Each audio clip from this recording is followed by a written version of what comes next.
go. Another edition of Knicks Weekly presented by Manscaped.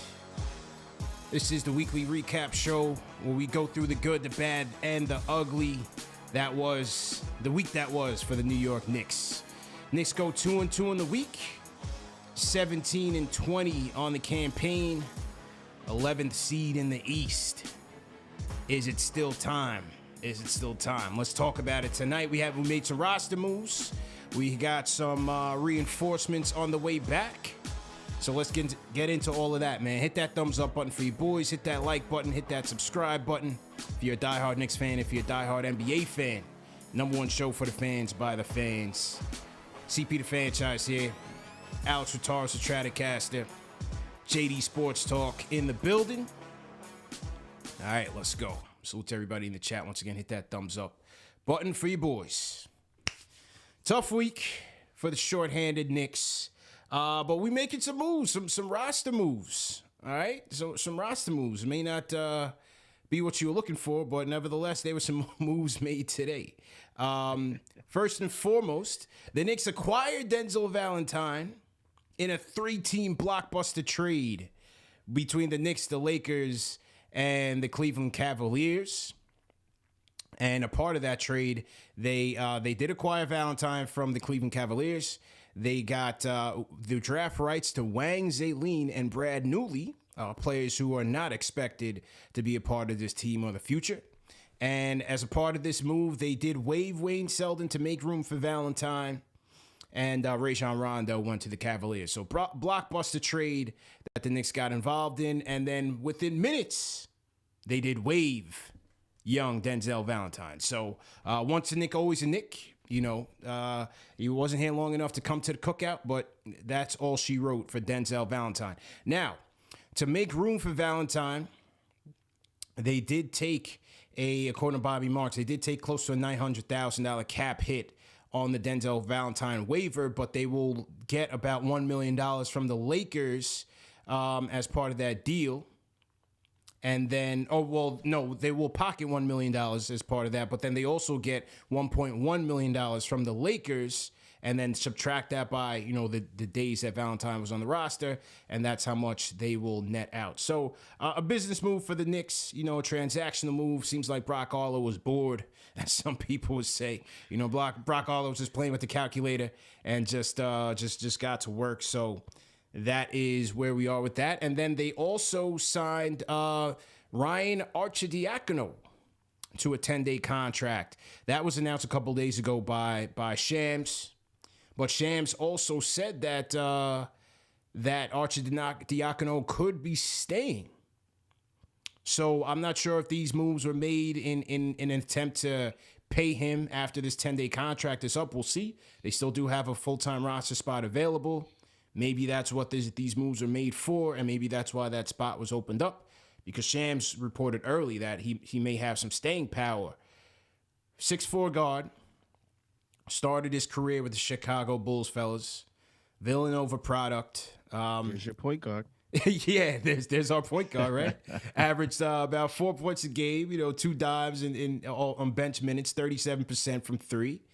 But we'll see what happens, fellas, but, could this be some insurance in the event that, and I know it's not the insurance that the people want, but could this be some type of insurance? Because Kemba Walker, we don't know the status of Kemba for tomorrow night. So I'm wondering if this Arcidiacono move out is a precursor, because we just don't know if Kemba's coming back yet or when he's going to come back. Yeah, I think the Knicks are also looking at what they need. I think when you look at Wayne Selden, he gave you some defense, not really enough offense. When you look at Kemba Walker, you see that the knee arthritis started off with during the OKC game. Now he's missed 2 games. You don't know when he's going to come back. D Rose is out for 2 months. You've gotten some, you got Deuce McBride, who didn't play well against Toronto. Quickly, still in his development, is trying to develop the playmaking skills to be a point guard. I don't know if this guy's obviously not going to be an answer for anything, but if you want to add depth, it's one way to add depth. We just need a point guard at this point. And if he can just, if someone could just come in and just steady the offense or let these guys do what they're normally capable of doing, whether that's IQ working off ball with the second unit or just putting Miles McBride in a position to succeed, then sure. But I don't look anything too big from this guy joining the team whatsoever. Yeah, nothing really to really get too high or too low on. JD, your thoughts? Uh, I think we lost JD's audio. He's speechless, ladies and gentlemen. You good now, bro. Maybe this, like you said, this could be a signal that the Knicks already know, because I do think they have an idea. They know what's going on with Kemba by this point. I mean, he probably had an MRI. The Knicks are tight-lipped about, all their procedures. So I'm sure they have a pretty good idea by now, more or less, what Kemba is dealing with. And this could be insurance. But that's pretty much all I see it as, an additional roster spot. And CP, how much work did you put into that pronunciation? Arcidiacono, man. Yeah, it's a very, very interesting name. That's impressive. For sure. Yeah, man. Ryan Arcidiacono, the latest Knicks. So the Arcidiacono era begins. We'll see how long it lasts. But going through the week that was 2-2 on the campaign. I think I said on last week's prediction, I think I said 3-1. I expected the Raptors game to be a loss. But the OKC game was going to be tough. I thought that was going to be a tough battle as well. But 2-2 on the campaign. Obviously, along the way, we did beat Minnesota. We beat the Pistons. Struggled to beat both teams shorthanded. And then we end up losing Mitch, losing Julius along the way. So we finished the week off with a look at the kids. And they got worked in both games against the Thunder. Got worked against the Raptors. So what did we glean from this week, man? Al, I'll start with you, man. What were some of your takeaways? These kids are young. They're not fully polished, which you expect from young kids that are still developing their game. But it's tough. You see that we need someone like Julius that can attract the double teams. We don't have another playmaker outside of Julius in that regard. So, and from the kids, like when you watch IQ, when you watch Mitch, when you watch RJ, like RJ did pretty well for what he was given. I thought it was nice seeing him just go off for a few games. Struggle a little bit more difficult against Toronto, but Toronto's also a really good defensive team. But I thought he did a good job against OKC and attacking the basket when his shot wasn't falling. I like how he just transitioned gears into that.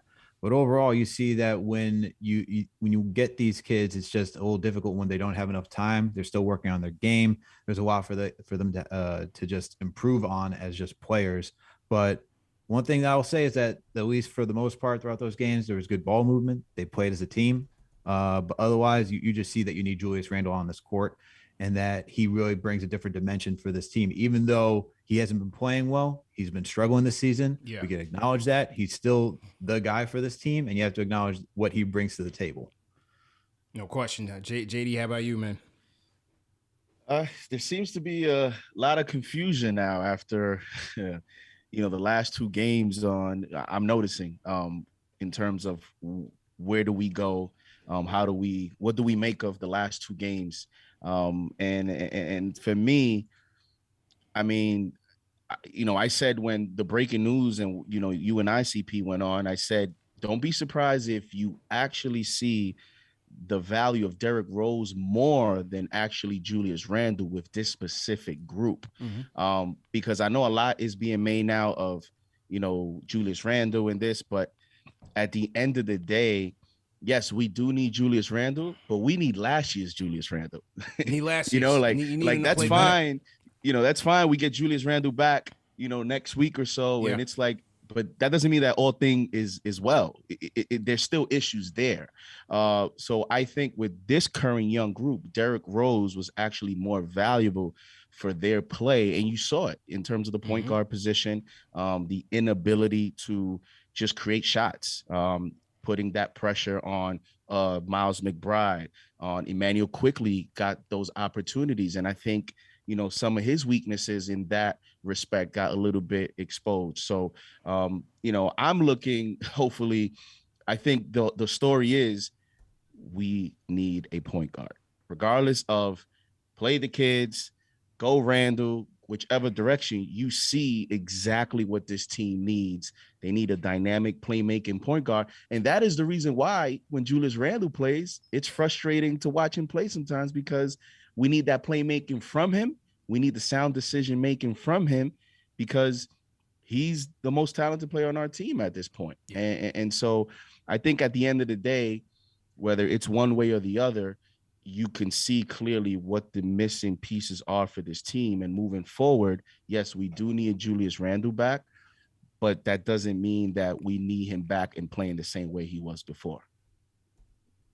Yeah, that's a fact. Like, I agree with that. And like, to even add on to that, JD, like you said, Rose is important. Even the last couple, like, sure, Kemba hasn't been play great against Detroit, but even what he was giving us from Boston, what we saw against the Wizards, what we saw against the first matchup against Detroit, and even against the Hawks, you just see that we need a dynamic point guard who can get into the teeth of the defense, calm things down, and just offer that value of consistent shooting to a certain degree, or just even the threat of being a shot maker. Like, we look at Quickly and we want Quickly to hop in there, but you know, I wrote about this when he was coming out of the draft. Like, he's known to be inconsistent as a shooter. And so he just has to work on that, being a consistent shooter. He has to work on being a consistent playmaker. And you see him taking those steps and having that growth, but you see what happens when we don't have. And that was the whole point of having Kemba Walker and D Rose, that we had 2 point guards that we could, all right, fine, D Rose is out, we can rely on Kemba and we can bring in somebody else in off the bench. Now that we're out of both of them, you see how just the everything just unwinds for this team. And even adding on, like, yeah, we don't need Julius that we saw for the most of this season. We need Julius from last season to agree with you, JD. But hopefully, like, this time off, you know, hopefully he comes back healthy after being out for some time, and he comes back with some clarity to how he should be playing and not forcing shots, because when he was out there, it looks like he was just continuously pressing the issue instead of just taking a step back and really playing the game, you know, like attacking on the pick and roll and just attacking, going straight to the hoop, instead of just doing a pop and then pump faking the 3 and then wanting to drive in. If you just want to drive in and attack the rack, just roll. And if you want to shoot, then shoot. Like, make the decisive decisions that we saw against the Atlanta Hawks. But yeah, I agree with you, especially on the point guard position. No point guard, and you see how this team unfolds. Yeah, 100%. And I think my takeaways are, and salute to everybody in the chat once again, hit that thumbs up button for you boys. Knicks Weekly, January 3rd edition, presented by Manscaped. So my 3 takeaways are definitely the Julius factor. It was obvious that he was missed out there. You know, the fan base obviously are down on him this year based on the inconsistencies, the lack of effort, so on and so forth. But it's clear that, you know, when he's not in the lineup, you're missing your go-to guy, man, and a guy that is still going to draw attention from a defense, right? He may not be double teamed as much as he was last year, but he's still being shadowed. He's still drawing attention, and that means a lot, especially when you don't have a point guard out there. So there's no guy in this lineup. There's none of the young guys that's really putting fear in opposing defenses. And, you know, Julius was that guy that defense is really keyed in on. And I think it made things a lot easier for the team. Now, it hasn't been translating on in the wins and losses, but it's certainly his presence was definitely missed. Secondly, again, no point guard. And, you know, the Kemba thing is going to loom large. What is his status? And at this point, are we just wasting time trying to get him in and out? Is he here? Is he not going to be here? You know, what is the status? We need to find out what is the status of Kemba, because at this point, it just seems like, to me, it's a waste of time. It's a waste of time, bro. To me, it just seems like they need to just move this thing forward, go with McBride, go with IQ at the point, and start tryouts from right now. You know what I'm saying? We need a point guard. We need to know, throw these kids in the fire. Let's see what's going on. Because the whole Kemba, you know, is his knee going to be all right tomorrow? Is it not going to be all right tomorrow? Is it back-to-backs? We're wasting time here. You know, it was great. It was a great story, but we are wasting time. So, and I agree with you, JD, the D-Rose, definitely. Because, number one, we didn't have a guy that could get out there and create. The Ob connection, obviously, is not there. So you leave an Ob out there on the island. And then a guy that can get tough shots against tough defenses, been in pressure cooker situations. can handle when another team is trying to steal that momentum and be that kind of momentum stopper. You know, missing D Rose in a big way, but he's another guy. It's like, what is the future going to hold? You know, if this team is not competing by February, he's another guy. If he's back by then, we'll see if you can move on, man. See if you can start selling from now and get some pieces. But the point guard play is definitely looming, and I want to see what IQ and McBride can do to close this out. And then, Al, you know, you and I had looked at these numbers coming into tonight. You know, the net rating, obviously, last 2 weeks of December was at a 5. Last 2 games without Julius, without Kemba, minus 15. We figured the rebounds were going to go down. You know, average 45 a game over that 2-week stretch. Final 2 weeks of December, 39 of these last 2 games. Got severely out-rebounded by the Raptors last night, 55-40, I believe. You know, obviously without Julius and Mitch, you know, that was going to be a stat that was going to be obviously a glaring weakness. 21 assists versus 17, but the biggest thing to me, man, is that they were shooting 35% from 3 those last 2 weeks of December, 26% from 3 over these last 2 games, and that was the most glaring stat to me because you still had your 3-point guns out there, and they had open looks. You know, the offense was still moving. They were still moving the ball well on OKC. Based on what the Raptors were giving them yesterday, they were getting looks. But between Fournier, RJ bricking away quickly, didn't have it. Grimes didn't have it. You know, Burks had a little bit going, and we'll get to him in a little bit. But the 3-point shooting just wasn't there for us this week in particular, man. 3-point shooting wasn't there for us, bro. Yeah, it's one thing to keep putting up shots, and it's one thing, you know, to have to hit them. And we're seeing when you're seeing guys like, once again, Emmanuel Quickly, when you have Quentin Grimes, when you have Deuce McBride, guys out there who are still young, still looking to get in rhythm and finding their shots, it's a lot of pressure on them to put up a lot of shots and to make them. You know, sure, you can rely more so on Alec Burks. He's a veteran. Evan Fournier has just been, you know, a disappointment of a signing because he's just been so wildly inconsistent. He gives you 3-4 good games, and the next thing you know, like in a game against Toronto where you need a veteran presence for someone to calm down, play make, and a guy who is considered like a jack of all trades for those things, he didn't show up. He didn't get an assist. He didn't get a rebound. He didn't do any of that except of put like the most emptiest 20 points, you know, I haven't seen since like 2015, 2016 season of just empty points. And when you look at this team, like it's one thing, like we know that Thibs said he wanted to get more 3-point shooting, but when you don't hit those, what's the alternative? And you're seeing that these guys who are once again limited are not getting to those better type of shots because it's not in their game. Like Emmanuel Quickly, we're looking for him to get a mid-range jumper, and he's shown flashes of it, but it's not consistent. We saw Quentin Grimes get, you know, to the mid-range game like a few times, but that's not as consistent. And then everybody else, they're just, it's either 3 or go straight to the paint, which we had complaints with RJ Barrett last season when he was getting to that slump, and no one else is just figuring out like, okay, how do we adapt this game? How do we keep these guys honorable using screens? We're not even getting like decent screens at this point because we didn't even have Mitch against Toronto too. We couldn't even get a decent screen to get into the middle of the court to get an open look for mid-range. Mm-hmm. So these guys are just struggling out there trying to go live and die by the 3. And that's just not a winnable solution. So they got to figure out, this is where when you rely on young guys, yes, we want to see them develop. We want to see these guys play. You know, we've talked about it extensively on this on the show where we want to see Deuce, we want to see Grimes, we want to see all these guys play because we know that they can offer some value. And of course, it's with Julius Randle too when he's on his A game. But this is just the glaring issues when you have young guys who just haven't have a fully developed game yet. Man, it's been a tough week, and I think, you know, part of that the shooting is they're not getting the shooting that they need from their acquisitions, right? Their acquisitions with Kemba and Fournier. Well, Kemba is in and out of the lineup, and then his play has been up and down. And then you look at Fournier hasn't been consistent at all. You know, his last 10 games, he's shooting 32% from 3. Quickly this week shot 27% from 3. Quickly last year shot right at 39%. This year he's at 33%.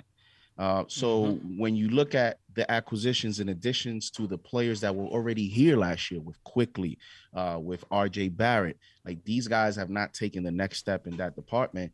And, you know, the question start. I mean, everybody's talking about, you know, was the fans a factor with Randall? Was the fans a factor with, you know, players like RJ and Quickly, where, you know, they shot those percentages, and it seems everything seems to be a mirage now because nobody's shooting better than last year or at the same level or near the level of last year. Like 100%. We're not even getting any of those three. So, you know, that begs you know, those questions. And just in that OKC game, the Knicks shot, look at this, open threes, 4 to 6 feet, open threes. They were 1 of 14. And in wide open threes, they were 4 for 19. So 2 different categories of open shots. They shot like about 41 threes in that OKC game. They only made 8. So, you know, I thought after that game, when I saw some of those numbers of how open they were, I was like, you know, maybe this is just a 1-game sample type of thing. You know, everybody has those type of nights. And then the Raptors game, listen, the Raptors game was a tough game, man. I know a lot of people don't want to hear it, but, you know, you're playing a bunch of 6'8", 6'9" defenders and you don't have that playmaking point guard. You know, when you're playing that type of talent, it's easier to defend you.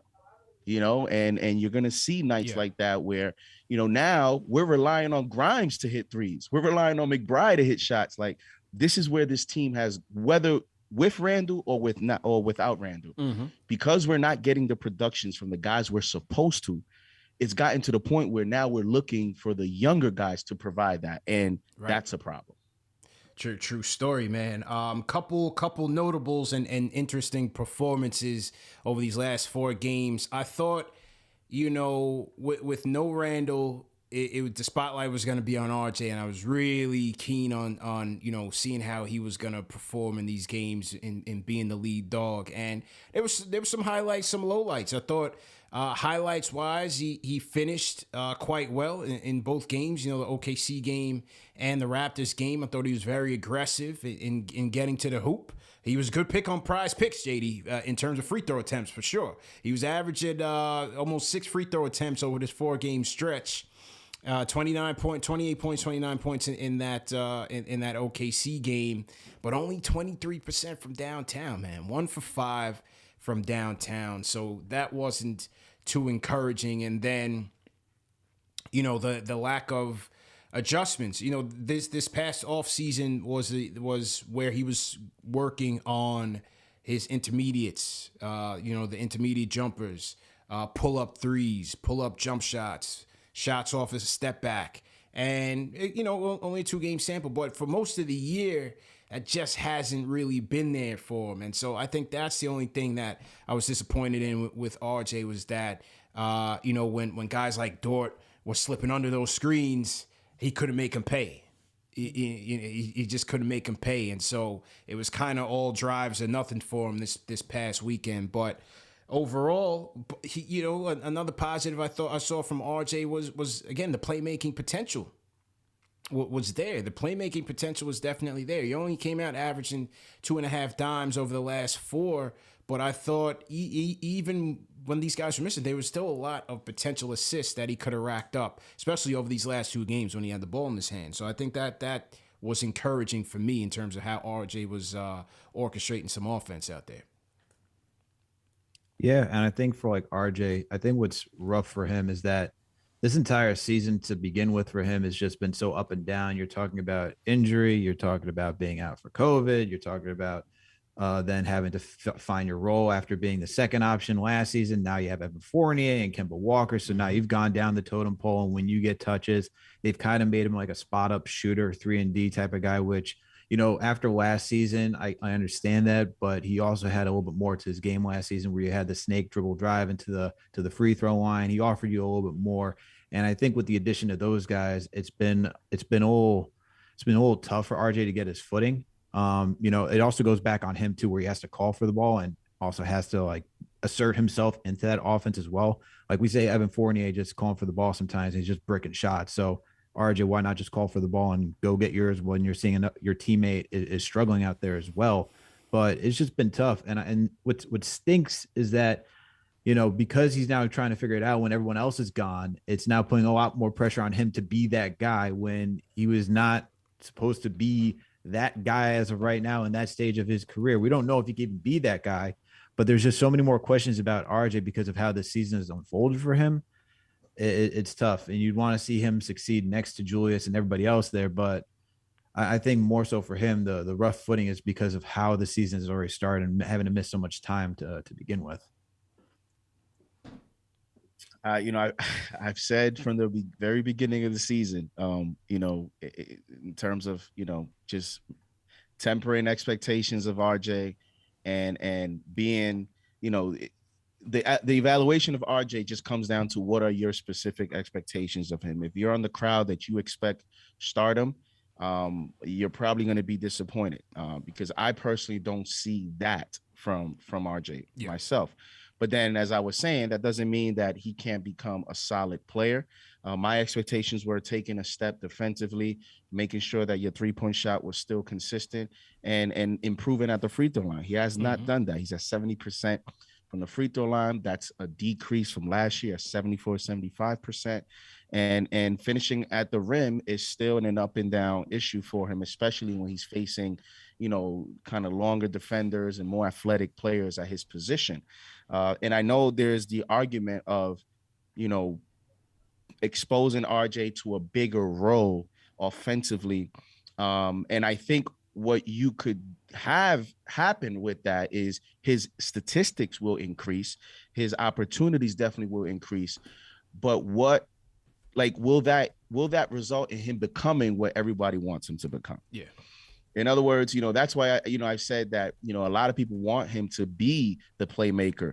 We heard, when he was coming into the league, give him the James Harden role. Yeah. Let him play the one. Let him play the one. But it's like, James Harden is a different type of talent. It's justifiable to completely change the structure of your offense and of your organization to just say you're the guy that's going to do it every single night. And so when you're in that position, it also doesn't become about stats. Like I understand he had 20 something points, and then he had, I believe, was it 19 or whatever he had? 15 or so, yeah. Against the Raptors. I think he did tie with 19. I think he did. Right. 19. When you're in that position, the difference between good statistical players and the great players is the decision making, is the impact. Possession to possession. Teams are, they're scheming against you, which is impacting the team because now you're creating opportunities for everyone else. Can RJ excel in that role? He got that opportunity against the Raptors, and that was what was exposed. Now, on the other end, yes, a lot of this was a small sample size. It was only 2 games him playing that role. It was only 2 games McBride, only 2 games for Grimes. So you definitely want to see more of it. But I don't know that we're going to get what people think we're going to get just because we put him in that role. Yeah. Yeah, I don't think so either. But it doesn't mean that, I see all these people in the fan, trade him. Okay, so now you want to sell low on him? It's just not added up, man. It's just not added up, Now you want to trade RJ for, I don't know what you could get for him right now. You know what I'm saying? If you trade everyone that's just trash right now, you may not feel the roster, right? Because what are you getting in return for a whole bunch of players that are they're not playing well? Even our Fournier example, we're talking about draft picks. We're not even talking about bringing talent back, right? So you talking about bringing in more unknowns for your players right now, and that was the thing too over this weekend, man. Everybody that was on the play the kids bandwagon is now sour on the kids. Obi's trash. RJ's trash. Oh, McBride and Grimes, they not doing nothing. Quickly's not doing nothing. I mean, people are not going to be satisfied until we fill the roster 1 through 12 of all stars. It don't work that way. These kids are just coming together. No practice time. The engines are all gone, whether it's Kemba, D-Rose, Julius. You got to give this thing time to marinate, man. I keep saying it. You have to give this thing time to marinate. This is what a rebuild looks like. This is what you got to sit through and watch and hope that things come along year after year. It's not about changing this guy, get rid of the coach, get rid of this. This guy's not doing anything. You're never going to build it you're always going to be dissatisfied after 2 games. And that's why I think the key becomes if you're not going to be able to add significant additions because of the circumstances, whether you just don't have enough value of these guys to get involved in a trade, because now, a few weeks ago, the Miles Turner offers change now. Now the Pacers may be looking at you and saying, we need more. Yeah. Right. Because of, that this is why teams always wait a little longer to the trade deadline, because values differ. Draft stocks, draft picks, they change based on records. So the value becomes much more different. The conversations become much more different once you get close to the trade deadline. So as of this week right now, the New York Knicks, unless they're willing to part with multiple draft picks, they're at a disadvantage when you talk about the Bradley Beals and the Miles Turners and some of these other guys, the De'Aaron Foxes of the world. So what I think they have to do is, this front office organization, they have to decide what type of basketball you want to play for the roster that's there now. And that includes when Julius Randle comes back, do you want to continue to play through him? Because what I was hoping was that the young players play well throughout the stretch, and maybe it's easier to fit Randle in and have him buy into more of a team concept. But now we don't know if that's going to happen, because Julius Randle might be sitting at home and saying, what are y'all talking about? I'm still the guy. Yeah. These guys are struggling without me. So you might actually enable his play more. It might get worse. The spinover's coming back. We don't need that. We do not need that, man. The spinover could be coming back threefold. And how about Tom Thibodeau? What is Tom Thibodeau thinking in all of this? Ooh, Thibs took a shot at us too, man. I think Thibs took a shot at KnicksFanTV, bro. We got to get to the quotes, man. We got to get to the quotes. Hang on one second. So to everybody in the chat, once again, hit that thumbs up button for your boys. I think Thibs took a shot at KnicksFanTV, and shout out to Berman for setting him up. That's my guy, man. Y'all be hating on Berman. Berman went right at him, bro. Right at him. He said, yo, hold on, man. Hold up. Let's get to this Thibs quote. So to everybody in the chat, once again, hit that thumbs up button for you boys. Hang on. Let me pull it up here. Hang on.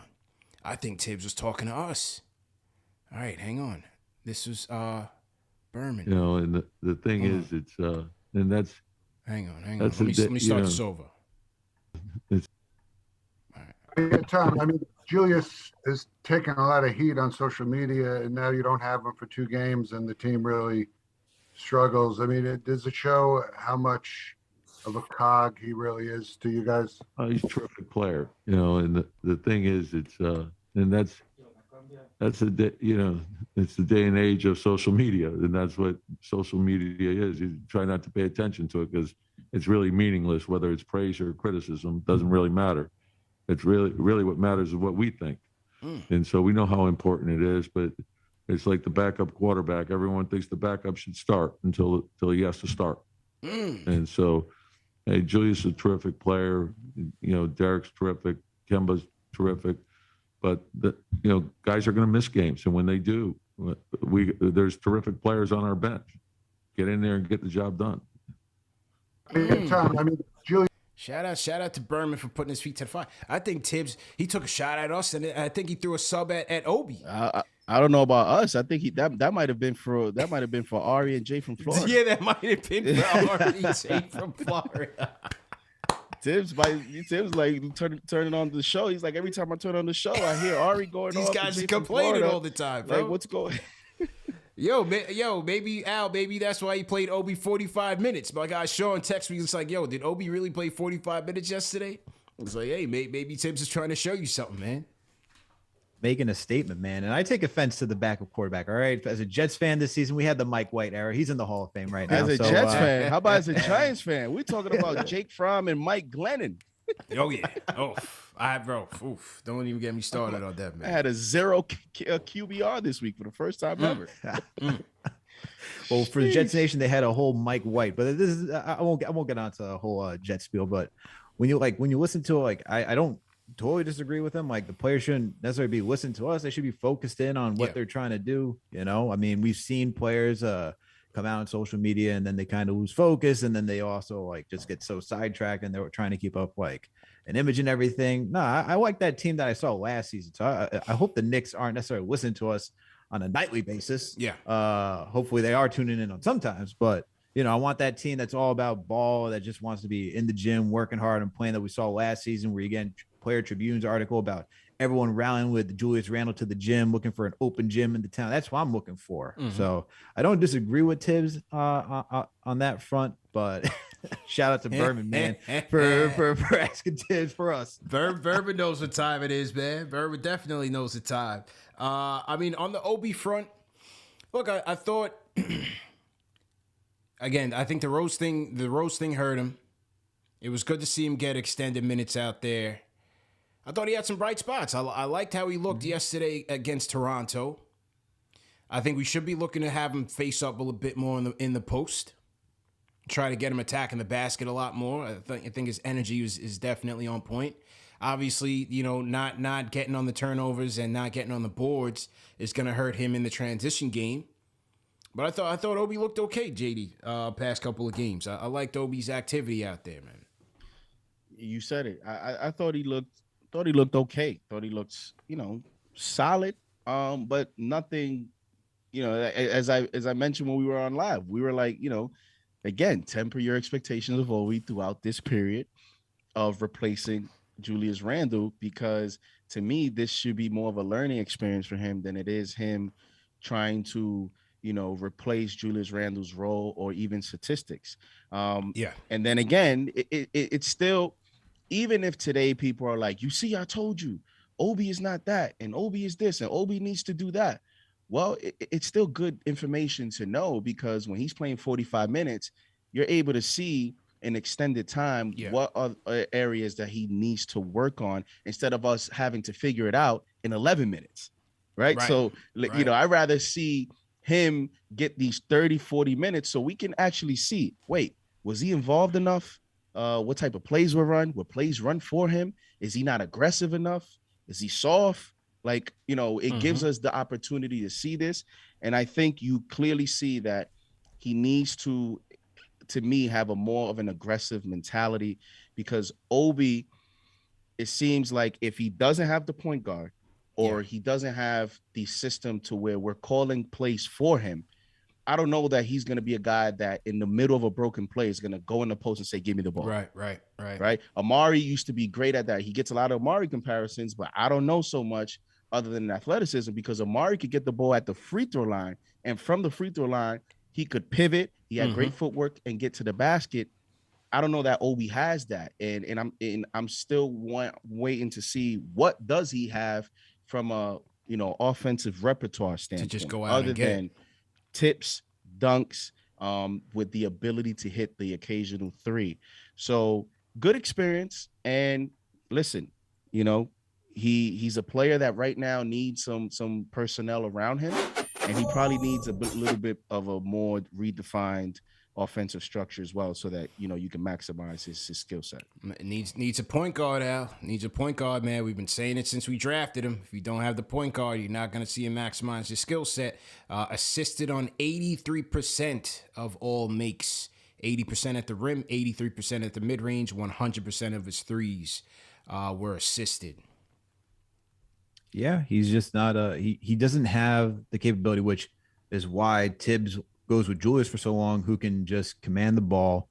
And even though it hasn't worked out well this season, it worked out well last season, where he can just create his own offense. Obi's not that guy yet, and it's going to take time. But I like what JD's been saying throughout this entire show. And even when you guys hopped on for the emergency show for when Randall went out, is just measuring expectations. I don't just think that's applicable to what you see from right now. I just think that's more so applicable for this team. Like, whether it's RJ, whether it's Obi, like what you want to see these guys do, like they're all limited right now. We're talking about guys who are still young in their career. And also, what are you looking for them to be? Are you looking for them to be that superstar? Like, if you're looking for one of these guys to try out to be that superstar, I hate to tell you, it's probably not going to happen. Like, that's just not what it is. Yeah. Most of this league is made of role players. If they turn out to be a decent role player, you did well in the lottery. You did well in the draft. If they didn't, you keep going back and trying to figure out how to build this team. You have 450 players, except for this season, which has just been crazy for all of COVID. Usually you have 450 to 500 players in this league. Majority of those guys are role players. Think about it. You only get 20 guys. What was it, like 15th? So a total of 30 guys at max going to the NBA All-Star. What's the rest of these guys in this league? They're high-end tier 2, tier 3 players. Most of these guys are going to be, and that's considered role players in my eyes. Guys that you can like a Chris Middleton, like a Drew Holiday. Like that's what, if you hit on one of those type of guys, you did very well. But most of these guys, like, it's just tempering the expectations. True story. And I'll push back a little bit on Tibbs's shot at us. Yeah. Took a shot at us, man. At the same time, I get what he's saying, but I think it's in the best interest of Thibs himself to get Randle right when he comes back. I think it's in the best interest of all parties, in the best interest of the fans that want him gone, as well as the front office, Thibs himself, because Thibs is a win now coach. Mm-hmm. I mean, when he's giving Miles McBride 4 minutes and then benching him he was tight on McBride, man. He was tight on McBride when Van Fleet hit that three. I didn't. That's funny because the game before, he was asked about 5 minutes before to start against OKC, was it right? Yeah. And he's going up against a 6'5" ascending star, and everybody was drooling about Shai Gilgeous-Alexander. Yet Shai Gilgeous-Alexander was 9 of 24 for the field. Mm-hmm. Took 24 shots to get about 25 points. So, I mean, what more do you want defensively from a guy that and the 9 field goals he had weren't even on McBride. Not all 9 were on his first shot. His first bucket of the game was on Fournier. They were screening for him. Right? They were going at Fournier all day. Fournier and Mitch. So I'm like, wait. He comes in 5 minutes before. He plays great defense against a much taller and lanky player. And then the next game, he plays 4 minutes. He doesn't. You get upset on a 3. Oh yeah, that's cool, because in the third quarter he had 19 points when you decided to bench him. So that definitely worked out.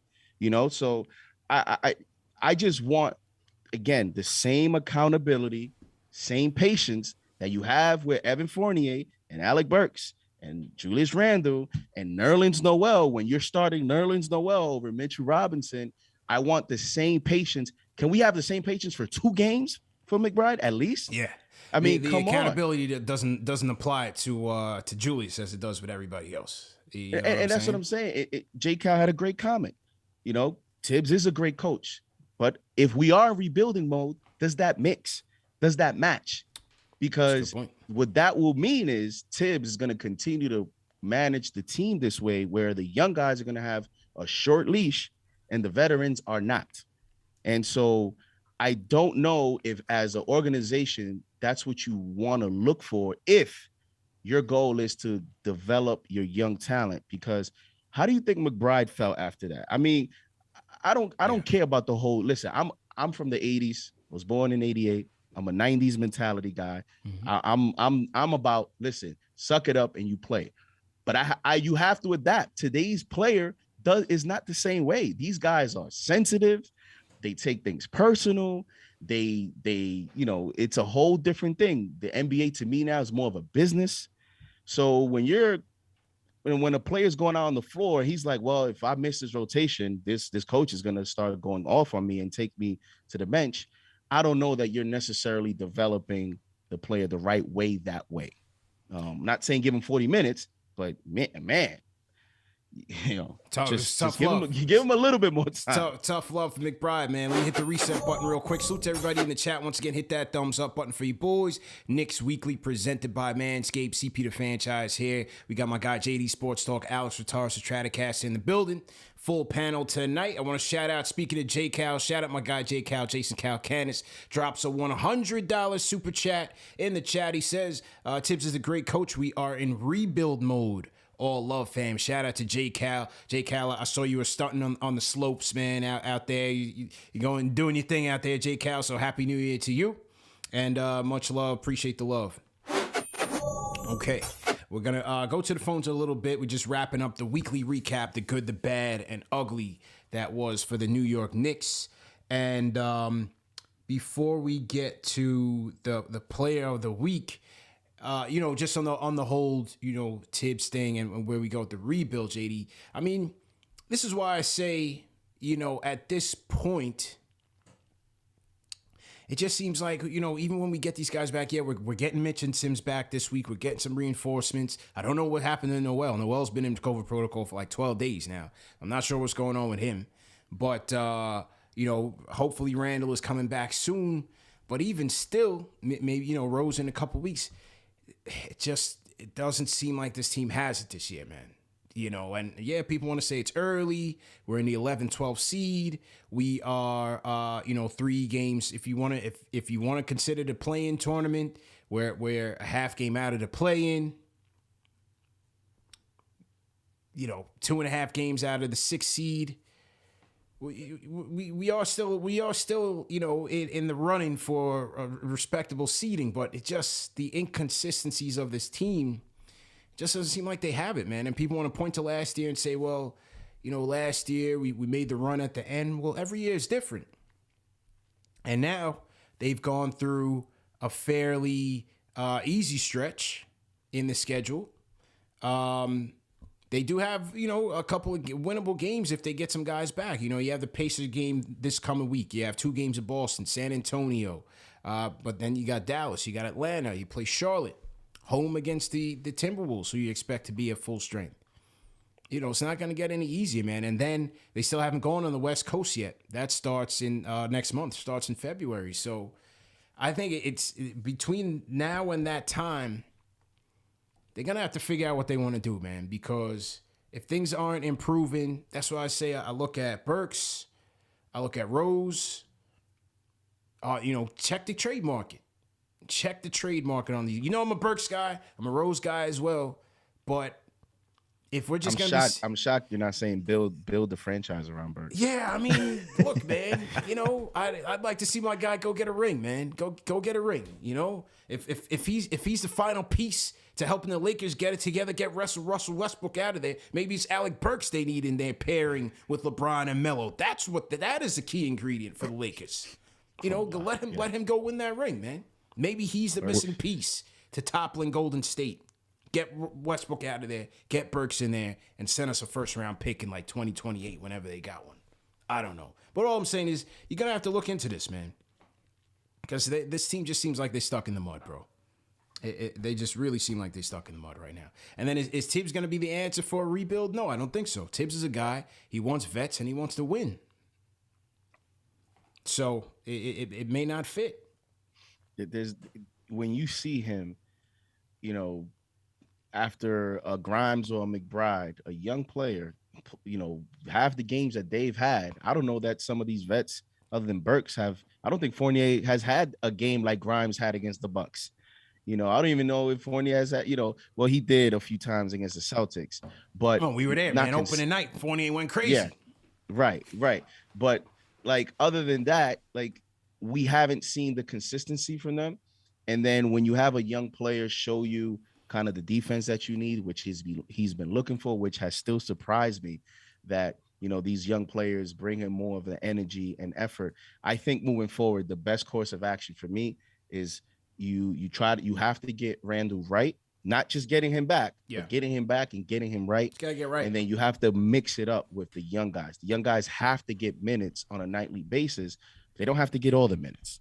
And so, but it seems like he's more either one way all the way or the other way all the way. Yeah. And I think that's where the confusion and dilemma is for the team. And I think it's showing in their performance so far. Well, to be fair to Thibs, this season's just been up and down with COVID protocols, having guys in and out of the lineup. And I think he does want these guys in there. Look, we saw him put Grimes in there for 30 minutes against the Pistons and just went with him because Fournier wasn't doing anything that night. So I think he sees what these guys are doing. He wants to get the minutes. I don't think he's particularly fond of the Fournier and Kemba sign. I mean, he benched Kemba, waited until against the Celtics where he could have had a perfect excuse against the Rockets to bring him in. Didn't want to do that. And then we see him just going off on Evan Fournier because Evan Fournier doesn't provide the defense and he's just an inconsistent shooter. So I think Thibs does want to do that. Thibs is just of that old school mindset of really being like harsh and getting these kids. Thibs is good for creating a foundation and a structure. Like that is what he can do. He'll create like the discipline. He'll create guys to fall in line that way. Will he be that guy to take you all the way? Most likely not. He hasn't done it. Granted, he's gone against LeBron James when he was on the Bulls, and if had a falling out with Minnesota, but that's because he did a terrible job as a GM too. But I think he's the guy that can get you a foundation for this team. I don't think he'll necessarily take it there all the way, right? But you need someone who can build the foundation. Okay, we've seen that happen for all the stops, whether it's Dwayne Casey out in Toronto, whether it's Mark Jackson out in Golden State. You see it all over the place. I like to joke and say Jason Kidd from Milwaukee Bucks before Budenholzer. Yeah. But, you see, like, there's always like another phase to it. Someone's got to lay that foundation for what you have already. And I think that's what Thibs is. And I think he does want to play the kids. He needs them to be like, if you want to go against like for McBride against the Raptors, like we saw him, he has this tendency to lose himself in defensive rotations. Like we saw that even against Golden State where he left Curry to just get a wide open three. Mm-hmm. Like and you'll see he just has some defensive lapses. He does. Do I think that's harsh? Yeah, I think that's harsh because I think you got to leave a guy out there just to learn from the mistakes too and coach him. But Thibs is also in this mindset where he needs to win and he wants to create that winning culture too. And having a winning culture and having these kids understand what it takes to be good on a night in and night out basis, that's going to come with some tough love. So I'm not totally against that either. I'm not against it, and I think not. I don't know him that well, and just off of what I see, playing on the Bob Huggins at West Virginia, McBride seems like a guy that could take it. Yes, you want to deal with each talent differently because mentally some you have to treat them all differently because you just don't know. You don't want to lose one or the other. So, but I think McBride seems like a guy that could take on good coaching, and as Berman said, he was a Thibs guy. Thibs vouched for him, so clearly Thibs wants to see him improve. And in the press conference, he said the reason why he went to Burks to start in the third quarter was because he wanted some more offense. Was looking for more of a steady hand at the point. And I didn't really blame him. I thought when McBride came in against OKC and Toronto, he was a bit, timid from, floor general standpoint. But again, those are growing pains that'll come. And yeah, I'm with you guys. I'd like to see it continue because, like I said, I think we need to shelf the Kemba experiment at this point if he's not going to be consistently available. So again, with McBride, look, if he was, came in like gangbusters, he'd be a lottery pick. The way he defends and can pull up and hit shots.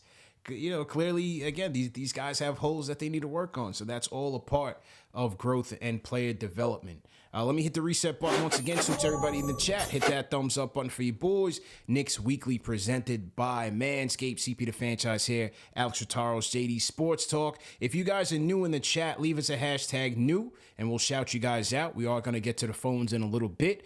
Shout out to Terrell Turner, who made his announcement. He already jumped in the hashtag new bandwagon, didn't even wait for the announcement. So Terrell knows the protocol. He knows the vibes already. Terrell, welcome to the show.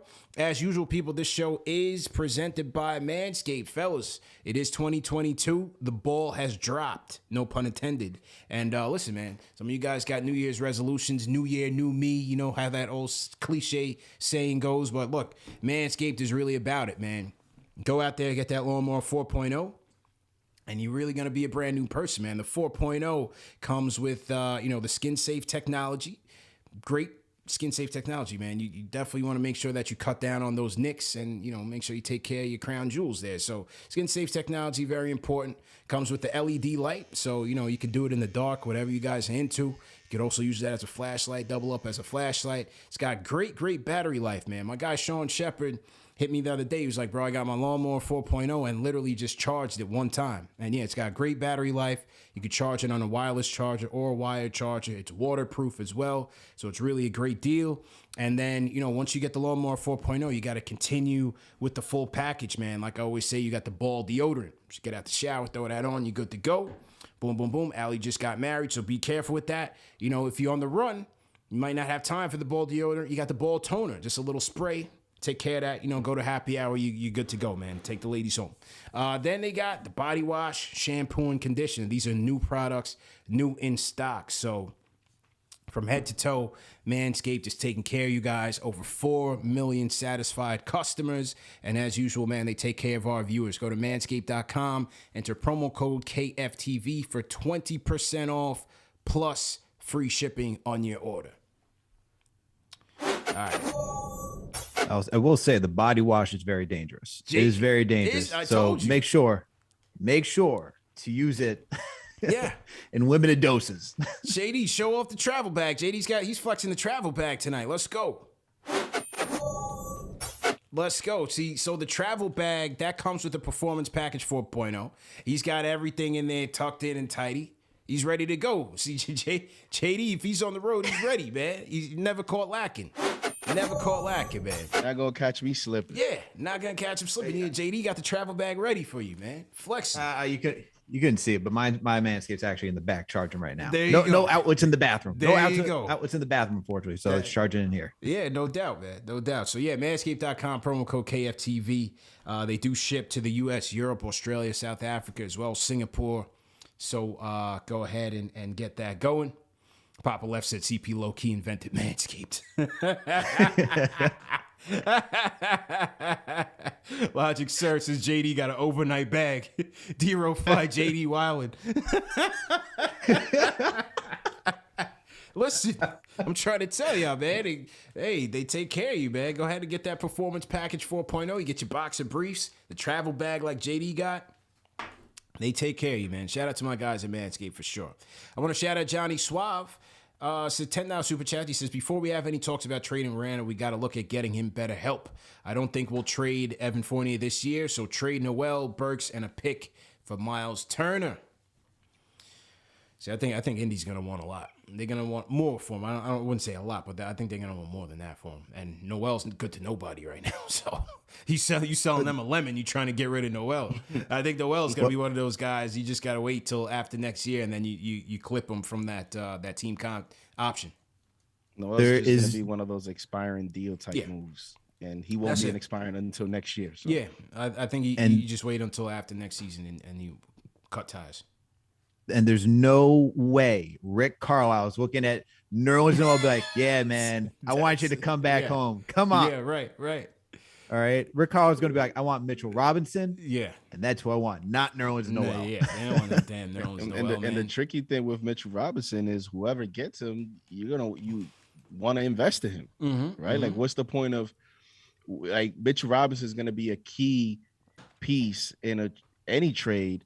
If he's going to be a key piece, then that means the team receiving him is going to have to be open to giving him a contract extension. Otherwise, why would you give up, a nice player for a guy that it's a rental, unless you're a contending team and you view Mitchell Robinson as some sort of, either missing piece or a piece that can take you, further in the playoffs. So the Knicks are in a tricky spot with some of these, combinations of how they make moves.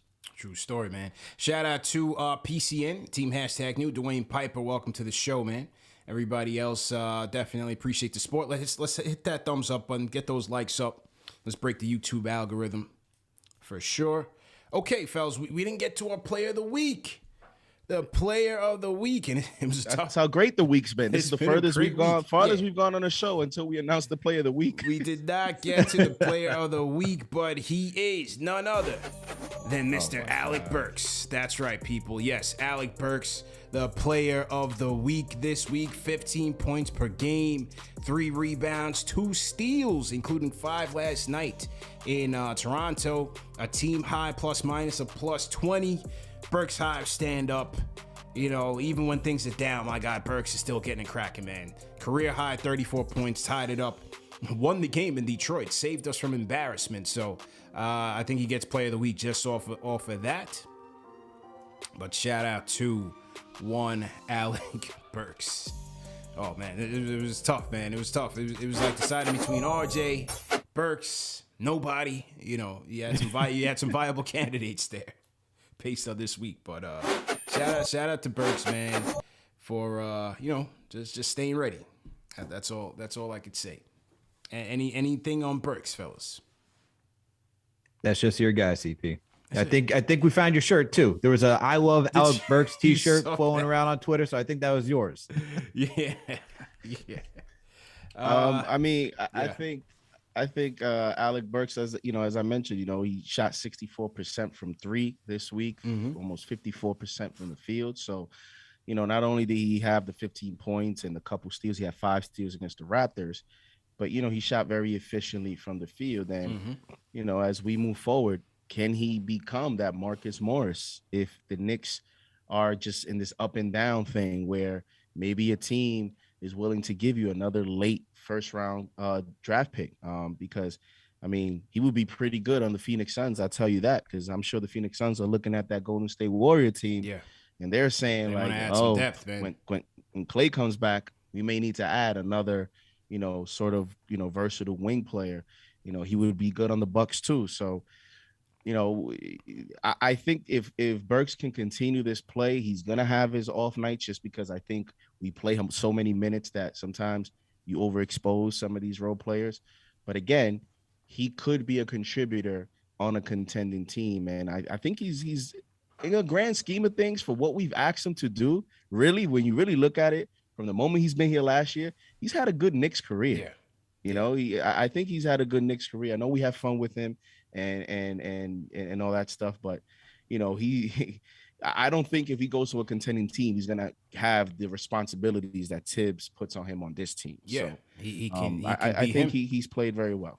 Yeah, and I'm glad you're finally starting to see the light, man. It took me Oh, about, my 27, 37 games to finally get you to admit the impact of Alec Burks. And yes, you're right. If he goes to a contender, he could just be that guy. Maybe Phoenix. Phoenix could be a good option for him. Come off the bench, him and Cam Payne, Cam Johnson.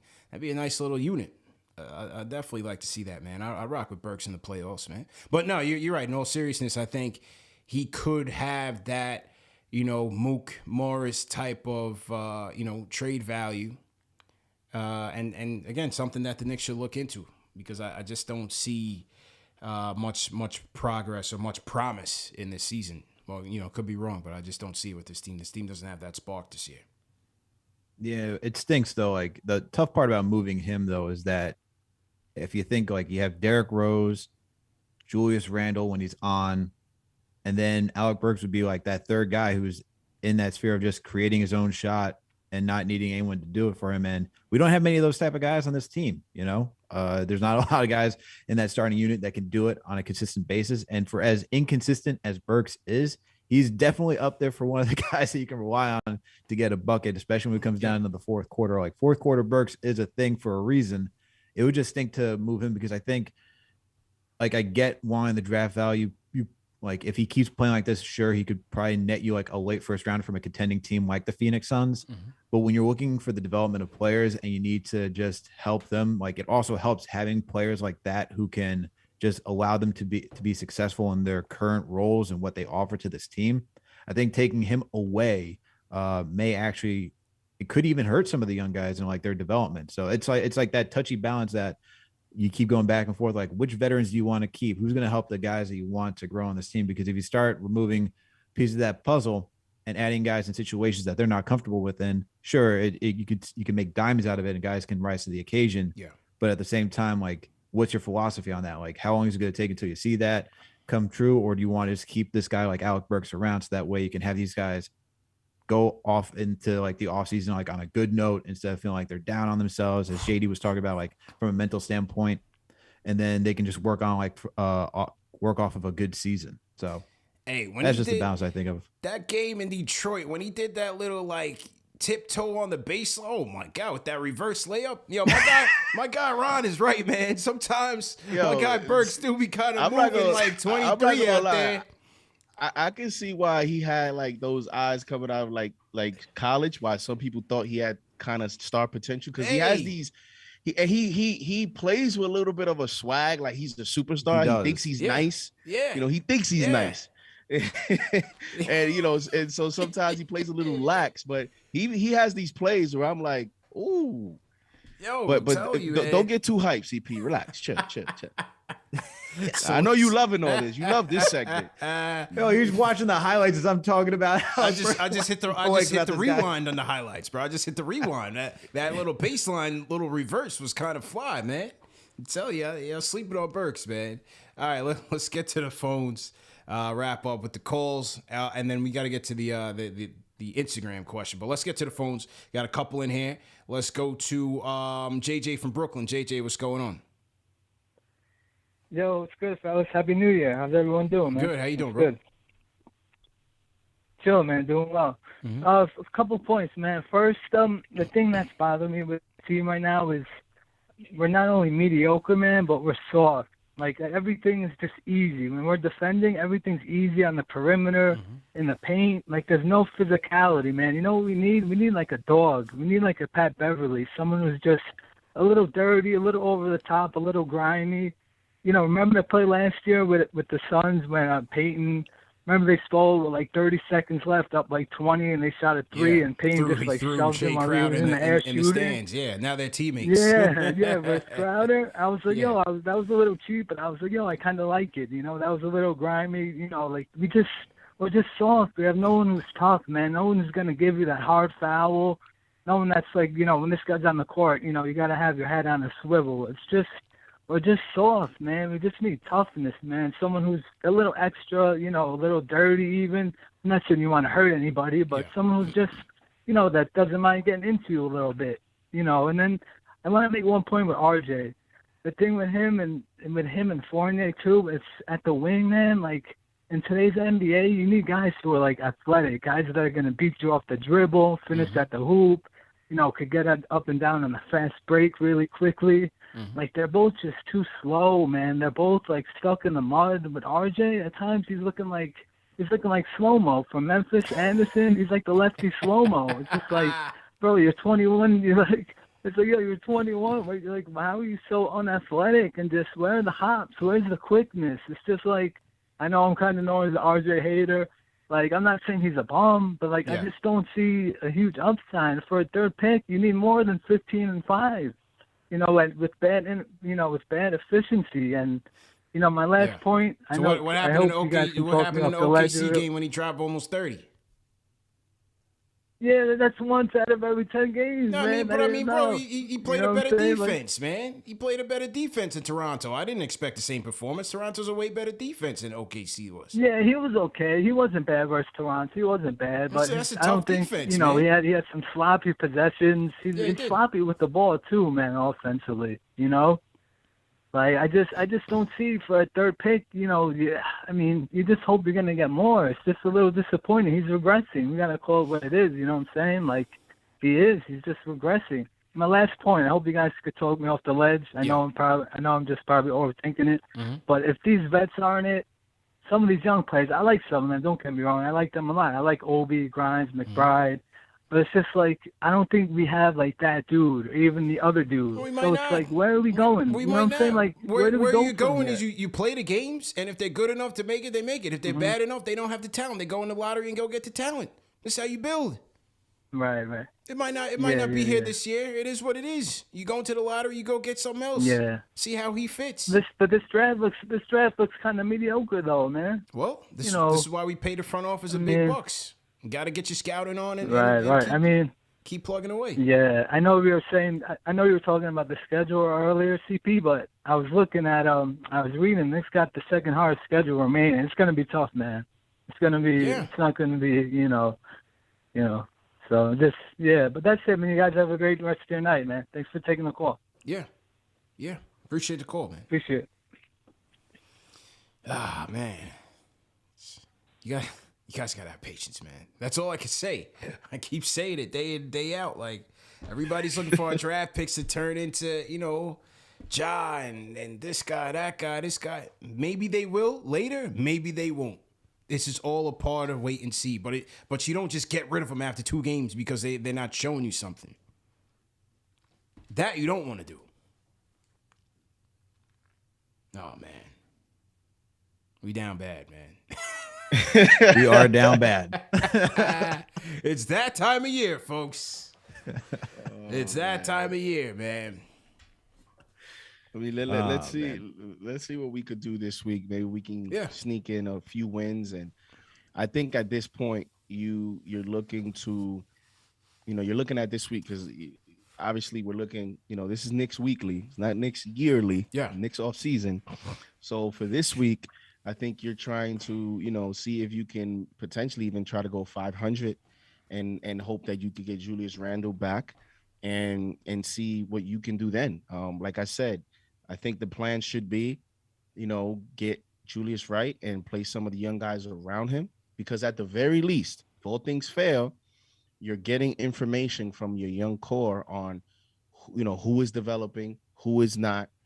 And remember, like some of these guys, like RJ is a guy that this front office did not draft. So I'm sure they want to continue to develop him, but they also want to see, is he going to be part of their future? And so I think it's important for the franchise to, also prioritize their development as well as get Julius right. I don't put too much stock into the Noels and the Kembas and the Burks. Like those are veterans, but I don't count them as long-term options here. So if I'm Tom Thibodeau, I'm looking at a situation where I can try to mix in Randall with a mix of some of these young guys and see what I can cook up there and see where you go, man. See where you are at the trade deadline. And if you're not in it, then hey, that's why you got Walt Parent, right? If he's drafting you McBride and Grimes in the late and quickly in the late 20s, and we get into that 13, 12, 11 range, then you would think he can get us a better player, even in more of a weaker draft. So in essence, you got to be patient. You got to be patient, man. You can't, now these guys are grading the draft before these guys have even been picked, where they've been picked, and you guys got to slow down, man. Just let this thing marinate. I even heard like we should have tanked to get Chris Duarte. And I'm like, yeah, should have tanked to get Duarte. We should have tanked to get Duarte. Now, Duarte is a better version of Fournier. He's probably everything we wanted Fournier to be. He's like a Desmond Bain type, right? But is Chris Duarte, in a grand scheme of things, is Chris Duarte a player that I'm going to say I'm going to tank to get him? He's another role player, man. No. Yep. No. He's another role player. So you gotta let it play out. You just gotta let this thing play out, man. Go ahead, Al. No, I'm like, this is like a week too for like the Knicks to try to get back on track. You got Indiana, who's struggling. We faced Boston twice. They're a struggling team. You got San Antonio, who's another struggling team. You got these 4 games, and granted, San Antonio will be for the next weekly win. Or if that's the night you want to do it or whenever, but you're looking at that game, you look at these games, and it's teams where the Knicks could go 500, as JD pointed out. And this is like that type of week. So if they can take advantage of some of these teams, we can see some growth from these young players. We get Sims back, we get Mitch back, so we get some rim protection. So you don't have to see Kevin Knox at center anymore. Right. Hopefully the team can do it this week, but yeah, and then getting back to the kids, it's all about patience. Like these kids it's going to be up and down. It's not going to be linear in progress. There's guys who've hopped around from team to team. Like you could go to like Spencer Dinwiddie, for who Knicks fans dislike. He hopped around from team to team before he started finding his footing. You look at Chris Middleton, who hopped around from team to team before he started to find his footing. There's so many guys around this league, and I don't necessarily.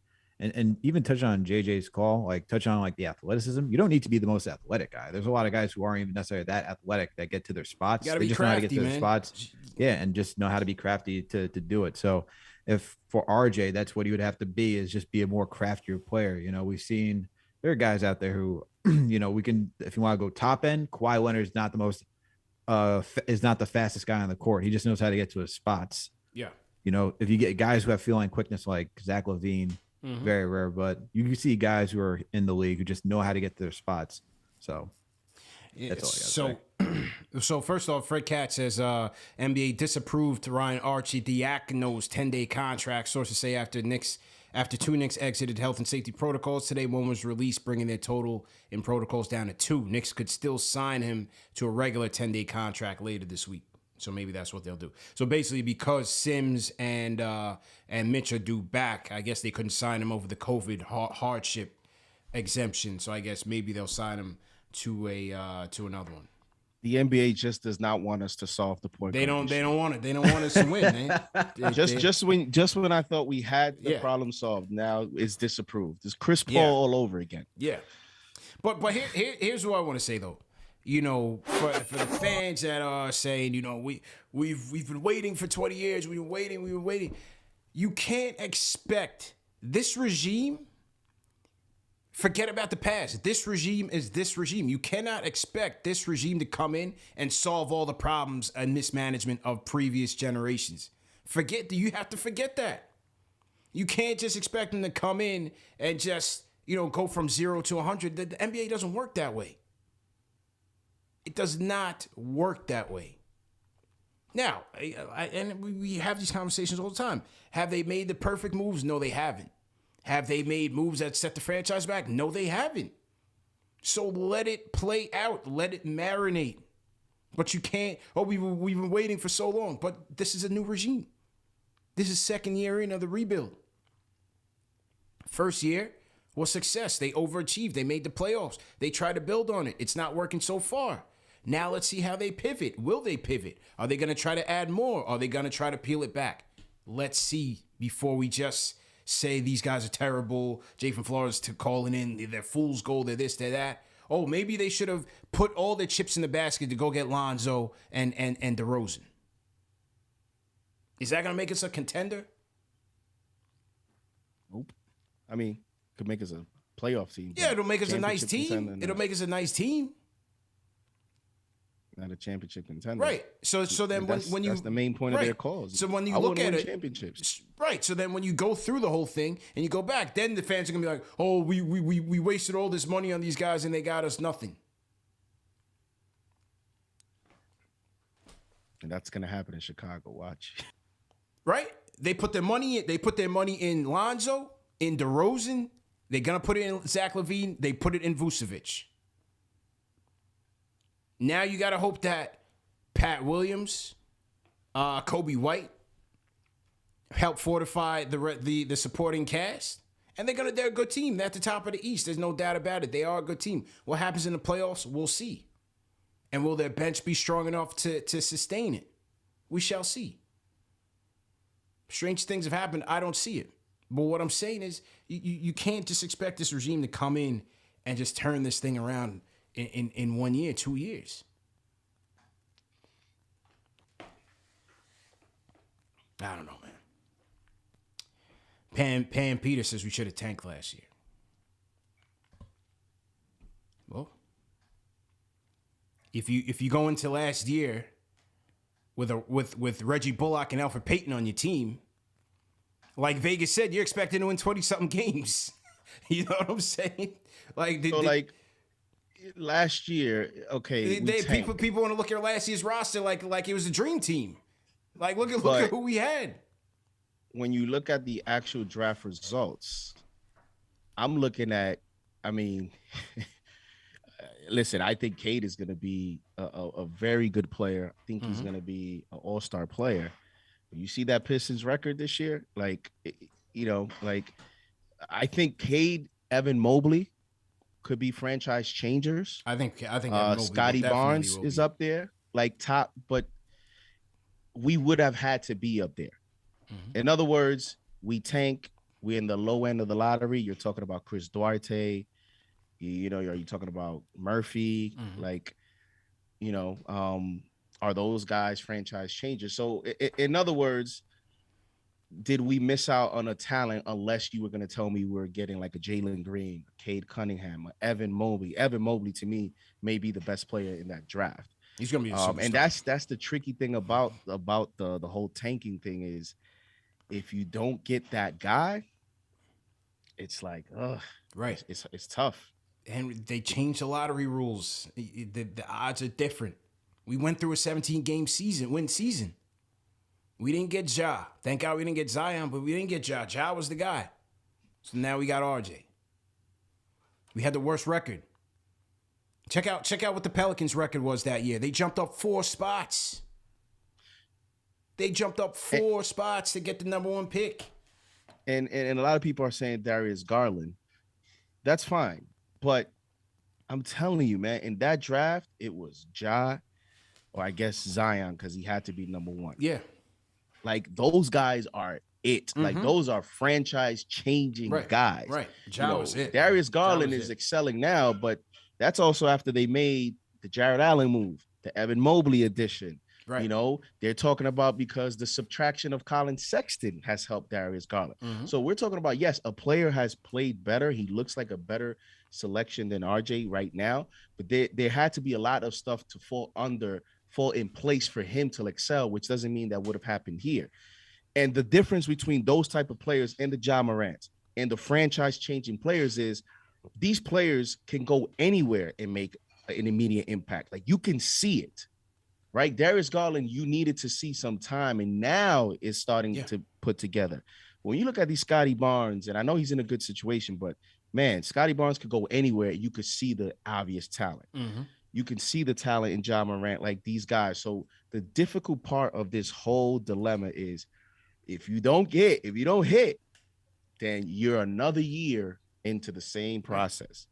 And I'm not saying I'm not against it. I'm just saying I just want to describe to the fans that it's not easy no matter who the guy is. No silver bullets, man. It's no silver bullets. All right, let's get to a couple more. I think this is Ari up next. Ari, what's good? Hey, what's up, guys? You guys hear me? Yeah, loud and clear. What's good, bro? Feeling better, Ari? Not much, man. Yeah, I'm feeling better, bro. Thank God you're on the panel today, JD. Thank God, because it's been some rough takes from some of these panelists the past couple days that I had to hear through. So thank you for doing God's work, bro. I really appreciate it. But what I was gonna say is that I'm kind of happy with the way things are going, to be honest with you. I listen, man. This is what I wanted. Unlike most Knicks fans, I'm not a flip-flopper. I believe in my priorities and my principles. I think player development is the way to go. I laugh at a lot of these Twitter guys, basically say, you lost one game without Randall. You see, you need him, as if like one game means anything, and as if Derrick Rose, Kemba Walker, Mitchell Robinson were playing also. Just ridiculous that kind of take, saying after 2 games with young players who've never started before in the NBA, that because they missed 8 for 41 threes, that they would have won with Julius Randle. The Knicks never beat the Raptors. You think if Randle was on the team, the Knicks would have beat the Raptors? Horrible take. And I agree with you, JD. Listen, at the end of the day, man, at least we're learning about these players. That's what you need to do, especially before the trade deadline and when you're trying to develop a team. Before, we got to see Obi play 42 minutes. Whether he played good or not, it's one game. But at least you have evidence, you have some data of what he's good at, what he's not good at. Personally, I do see Amari Stoudemire comparisons. The only difference is Amari Stoudemire was playing with a 2-time MVP and playing in D'Antoni's offense. So it's about who you surround these players with also. And personally, I think Julius Randle is a net negative to surround these players with. That's not going to change my mind. I will never change my mind about that. I thought that last year. I thought that the year before, and whatever the case may be. But listen, this is part of rebuilding, man. This is the thing. And look, and I agree. I don't think the future is all bleak like a lot of these other people do. We have all our draft picks still. And the reason why I'm actually kind of happy right now is because of how bad we're playing. Maybe the Knicks won't make a stupid move for a win-now move where we mortgage our future, and maybe we'll be sellers. That has been one thing I give this front office credit for so far, is not to make a mediocre move and sell off half their assets. They're being patient. Give them credit for that too. I agree. I'm not a front office hater. If anything, I'm a Randall hater and a Thibs hater, but I'm not a front office hater. I hate the front office gave Fournier that money and re-signed Randall. I think they did bad in free agency, but they made the D Rose trade. They drafted well. They haven't mortgaged our future yet, so I don't think it's bad. But I think Knicks fans just need to chill, man. It's as if you think like 21-year-old players are going to come into the league and in 2 games they're gonna do anything. Give it more time to marinate. But I like the direction. At least we're prioritizing the young players, and hopefully we'll sell. That's my take, man. I think everyone needs to chill. Happy New Year, bro. Good call, man. Hey, CP. At least he didn't sound like Jay on the other show. Oh man, Jay was scrambling. Ari said, "Hey, I'm good with it." Did you hear Jay the last call, man? Jay was he was back on the Randall bandwagon. People in the chat was like, "Yo, Jay's talking in circles now, man. He's going delirious." I was taking notes on his phone call. I ended up with like 10 bullet points. I was like trying to figure out, okay, this is which way is it? Yeah. he was going back and forth, but yeah, I mean, I in essence, I agree with what Ari's saying, and you don't think that this front office is hearing all the pressure, in terms of, that the Knicks don't have this and the Knicks need that and the Knicks need that. I'm sure they see it, and then when you look at the landscape, I think if they would have wanted, they could have probably made some type of crazy offer for Dame. A lot of people like to think that Dame hasn't been traded only because the Blazers don't want. I don't know that there's that strong of a market for his services anyways. Like Right. when you Where it really makes look sense. we look around the NBA, who's really trading for a guy like Dame other than maybe the Sixers, Right. or a team that's in that position? What does And a then you have to rebuilding talk team about- need with Dame? Right.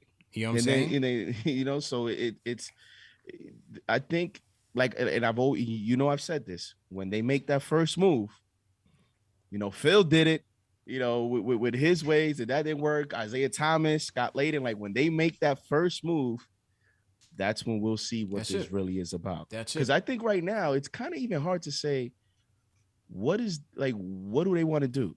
Because, all right, you re-sign Julius, but then you don't do anything else around him. So do you really see Julius as the guy, or do you see Julius as just a stopgap, maybe keeping you competitive, and then his contract runs out? Like, I think until we see that next move, that's when it's going to shed light on what Leon Rose really intends to do with the direction of this franchise. JD, they're hedging their bets. Like they came in, this is their second year, they're hedging their bets. They're like, all right, CP always talks about how they didn't think Randall was going to do this. They went in thinking Obi, like, all right, this is going to be the guy we go with. This is going to be our power forward. Randall, he's our guy. We'll put him somewhere in a different location. That way he can go succeed. You had to reward him based off the season that you had last season. That way it can look around the NBA saying, hey, we treat our players right. If you perform well, we're going to give you the contract. And then they tried to make the upgrades necessary and try to stay competitive. And I think that's even why they used all 4 of their picks. They want to build a roster and have that depth with the youth. And they're just saying, look, we want to stay competitive, but we want to also go young too. Let's see what we have with Randall and the guys that we surround him with, but also just say, hey, let's try to develop our own talent. So that way, if these guys don't work, we have something to go to fall back on. And this is their rebuild. I like the caller yesterday with the sneaker shop. I can't remember his name. He was saying, like, we don't know. Yeah, Marcus, that was a great call the other day. He came on and said, there's no true plan for like what a rebuild looks like. Once the theory comes out, it stops right there. And I think this is just the Knicks' way of doing their rebuild. They're like, look, we want to stay competitive. We want to be able to create a winning culture. That way guys are just not in a Sacramento Kings situation. We are constantly losing, never making the playoffs, understanding what it takes to win, and just having guys, you don't even know if De'Aaron Fox is going to be there. You can look at all these other young teams as well, where they constantly get back into the draft, and it's just nope, doesn't even work, and you just have a constant losing situation. Knicks are just saying, hey, let's try to stay competitive, build something here. That way, these kids know what to work, what it takes to be successful, and let's move forward from here. And they'll see what happens with Julius Randle. If they're going to trade him down the line because Obi then rises to the top, and you're like, you got to make a decision. So be it. But if you can be competitive and create your own talent, then work that way. All right, let's wrap this up. We're going to wrap it up with one more call, then take our IG question. Lindsay from Ohio, you're the closer for the night, man. Lindsay, what's going on? Oh, man, love being the closer. Yeah, man. Listen, this panel tonight is awesome. You guys are spot on with what's going on. And I thought last night's show, CP, was great because you had a couple callers talking about what we need, which is patience. Just relax, everybody. I mean, we've had 2-3 game samples on these kids. That's not enough. You know that. I know that. Yeah. And we keep comparing to last year's team. I say, outside of Peyton, everybody had a career year. The moon was aligned perfectly for us, and everything worked. But we just got to stay patient, trust in Leon and Worldwide. They'll get it done for us. They're being patient. I really like that idea. And the group tonight is talking about just that, staying patient, staying with what we need to do. Don't make any stupid trades like we used to do. I've been with this group since Holtzman in the 60s and DeBuscher and all them guys. Been through the 90s with the hope we had with Patrick, my all-time favorite Knick. So let's just stay the course, stay calm. We know we're not going to win a title this year. We knew that all along. Yeah, we'd like to be a little bit more competitive, but the problems at the point guard are probably the key to this team and the future. I think we all can agree with that. Now, I'm interested in how we're going to defend the Pacers coming up.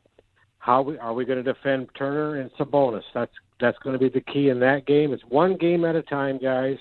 You guys know that. You've been talking about it all night. It's been a great show, very productive, great information. Love the direction we're going, even though we're not winning this year. But this is relax, Knicks fans, and stay the course with this group that we got leading us in upper management. I appreciate it. Appreciate the call, Lindsey. Closing for the first time tonight, man. Great call. Appreciate that. And talk to you next time, man. Thanks, bro. All right, the OG Lindsey, man. What's good? Check your phone. What do we got? What do we got, man? Where is my phone anyway? Well, you tweeted it out tonight. Damn. Hold on. Wait, what? Hold on. You sure it was me? You sure somebody on? Hold on. No. It was just the prize picks. Oh, okay. Yeah, how you doing on that?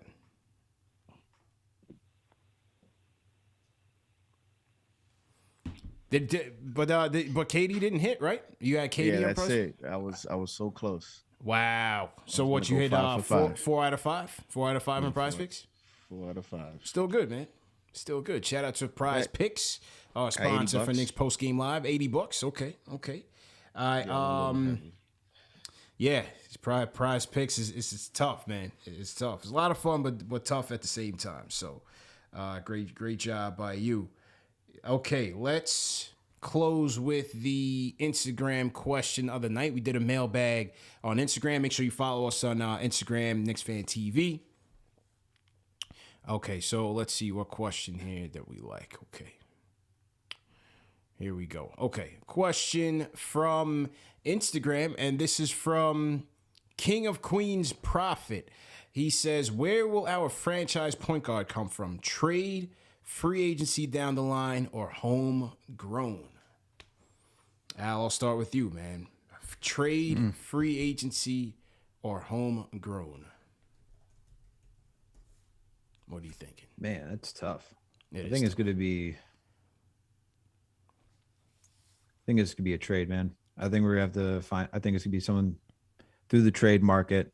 I feel like that's going to be like the last piece for this team to come together down the line. That's just my inclination. I don't think – we haven't – like unless McBride or quickly develop into that way, I think it's just very hard to find a point guard like through the draft. It takes many years for them to really be ready to manage an offense. Mike Conley is like the best example that comes to my mind. Very rarely do you get a Ja Morant or anyone that could just come in and just hop right in and take over the reins. So I think it's going to be via trade. Probably end up on another team. Watch how they're doing. We either get them through free agency or via trade, but I think it's trade. JD. The question is where we're gonna get our future point guard? Yeah, free agency or draft? Are you do you think McBride or IQ will ultimately get the job or have the job, hold the job for some time? I don't know if they're the future, but what do you think? What do you think about them, and where do you think it comes from?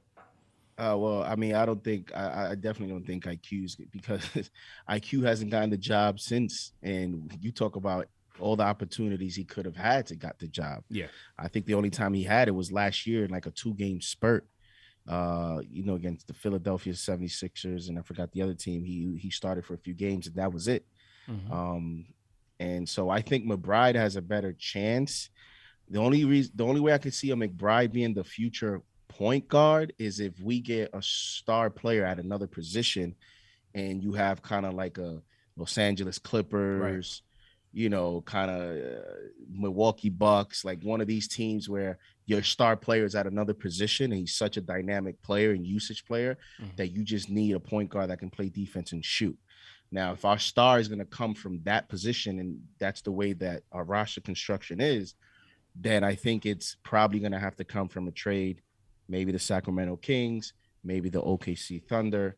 Who knows? Maybe even a Donovan Mitchell. I know you can put him at that position, although he's a 2, something like that. Oof. So you talking big money here. You going big? Yeah, I mean, hunting. this is the position that has haunted us. And to me, Big time, bro. you're going big or you're going home. So Big time. you're going Big all the time. way, for the point guard. You're going all the way for the marbles. You're trying to get the star player, or you just go home. Yeah. And we're dealing with the same thing. So I think it's dependent on who that next superstar is going to be and what position he plays. I would definitely check in on Fox. I think it's going to be a trade. Even though McBride has only had the job for 2 games or so, I'm just not sure. And as you said, it all depends on how we fill the other positions. Like if we can get a true star at the 2, the 3, or the 4. Hopefully the 3. We really need a wing star.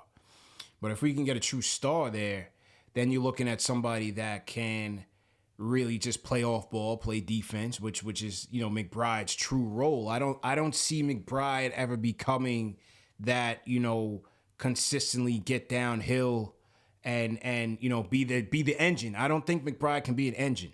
I don't think so. And like I said, if he could, he'd be a lottery pick. And it doesn't mean that he can't. It doesn't mean that his game can't round out into form. But I don't see him as an engine. I think he can play the position, but I don't see McBride as an engine. I think it'll be via trade.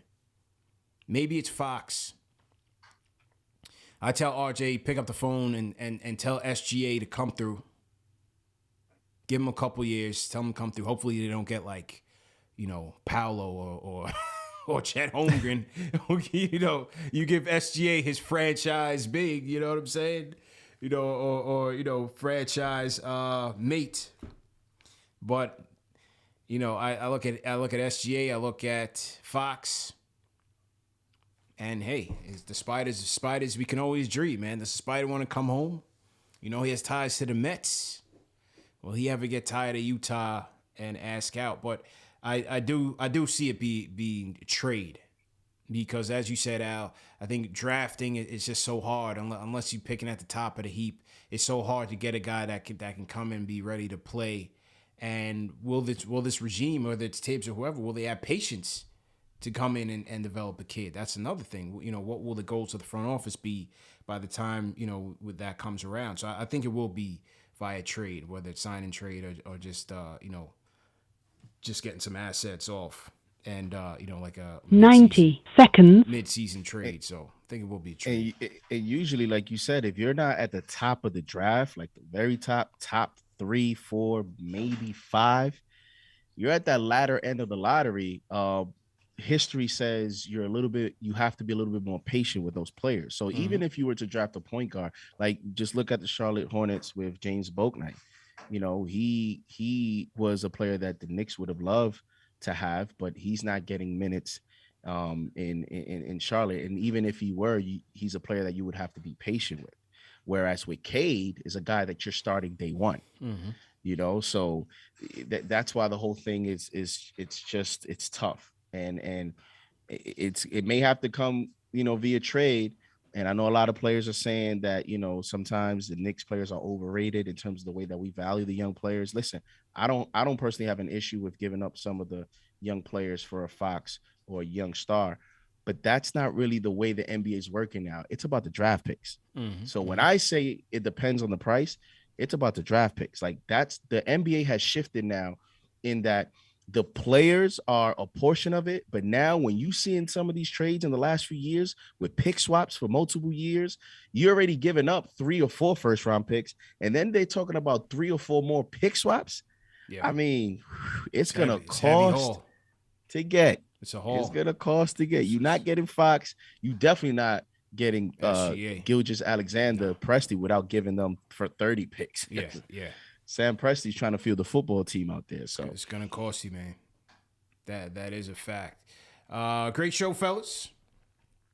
Though we definitely went in on this one. Salute to everybody in the chat once again. Let's get those likes up. Hit that thumbs up button for you boys. Another edition of Knicks Fan TV Live, Knicks Weekly.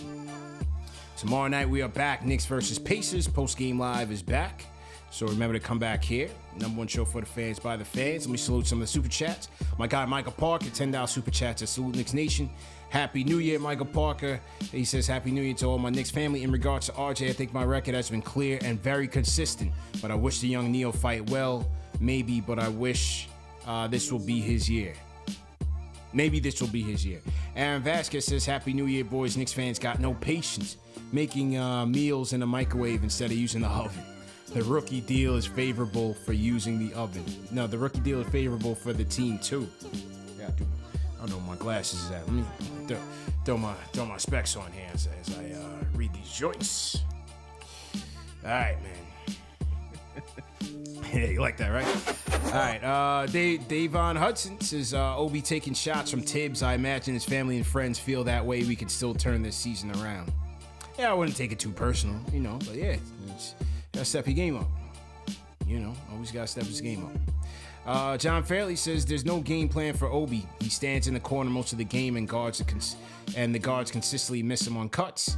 He made plays when he got the rock. He needs to be featured in the pick and roll. Back to point guard. Need a point guard that's gonna get him activated, man. Is it IQ? Is it Burks? Can McBride do so? See what happens. East Blue Drew, you laughing at my glasses, man? Yeah, man. Rock specs, man. I gotta see. Daniel Perez says, winning, losing don't matter. Just don't get rubbed. We get rubbed this season. Could have been the same trash season for cheaper. He says, winning, losing don't matter. Just don't get rubbed. We got rubbed this off season. Could have had the same trash season for cheaper. Okay, got it now. Got it. Okay. And Johnny Suave says, before we have any talks about trading Randall, we got to look at him better help, get him better help. I don't think we trade Evan Fournier this year. I've read that already. He says he'll trade Noel Burks and a pick. Okay. Rico 3 says CP Urkel. Hey, man. That's what happens when you age, man. When you're in these screens all day, all night, your vision starts to go. So make sure you CP Fizdale. No. I'd much rather be CP Urkel than CP Fizdale, man. Much rather be CP Urkel, man. You know what I'm saying? Yeah, man, gotta throw it on. Gotta take care of business. But yeah, great show, fellas. Great show, everybody in the chat. And once again, remember to go to manscaped.com, enter promo code KFTV for 20% off plus free shipping. These shows are also available in audio podcast format, all the major podcast platforms. So if you miss it live, you could always catch in podcast format. Shout out to the Replay Gang. The Replay Gang has been active and involved. So, yeah, man, just keep it rolling. Hit that thumbs up button. Subscribe to the channel. Share these videos. Very important. And we appreciate everybody's support. See you guys tomorrow. Knicks, Pacers. Let's get back on the winning side of things. We out.